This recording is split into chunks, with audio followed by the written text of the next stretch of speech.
ছেলেদের সম্পর্কে একটা লাইন।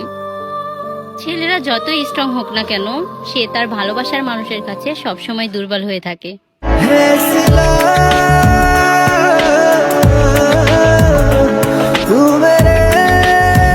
পুরুষদের নিয়ে একটা লাইন।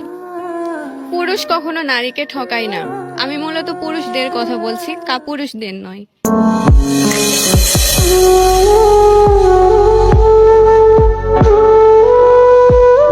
ছেলে হওয়া এত সহজ না, অনেক কিছু ঘুরে আমাদের মাথায়। সব তো তোমার বইলা বোঝানো যাবে না, তারপরও কিছু বলি শোনো। আমরা ছেলেরা বউর সামনে মার সাথে ভালো করে কথা বললে মারা চলে থাকা সন্তান, আবার মার সামনে বউর সাথে ভালো করে কথা বললে বউর গোলাম। নিজের ছেলে মেয়েদের যদি মারি আমাদের দয়া মায়া নাই, আর ওই ছেলে মেয়েদের যদি কিছু না বলি আশকারা দিতেছি। নিজের বউরে দিয়া যদি জব করাই সেই ক্ষেত্রে আমি বউর কামাই খাই, আর যদি বউরে দিয়া জব না করাই আমি সন্দেহ করি। সারাদিন ঘরের বাইরে থাকলে আমরা ভাদাইম্মা, আর যদি ঘরের ভিতরে থাকি তাহলে বেকার, কাজ কাম নাই।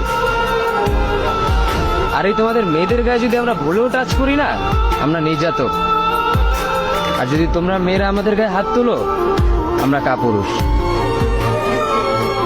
আর একটা ছেলে কি বা করে পুরো লাইফে নিজের জন্য? মার ওষুধের থেকে শুরু করে বউ বাচ্চার প্রত্যেকটা সব পালন করার দায়িত্ব একটা পুরুষের। কিন্তু কি লাভ এত কিছু কইরা? দিন শেষে একটা ভুল করলেই সবাই ভুলা যায় যে কে কি করছে তার জন্য।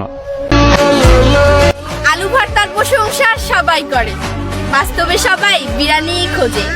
ঠিক তেমনি একটা বেকার ছেলের পাশে সবাই দাঁড়াতে চায়। বাস্তবে আমরা প্রত্যেকটা নারী টাকাওয়ালা ছেলেই খুঁজি, আর দিন শেষে বেকার ছেলেটাই ঠকে যায়।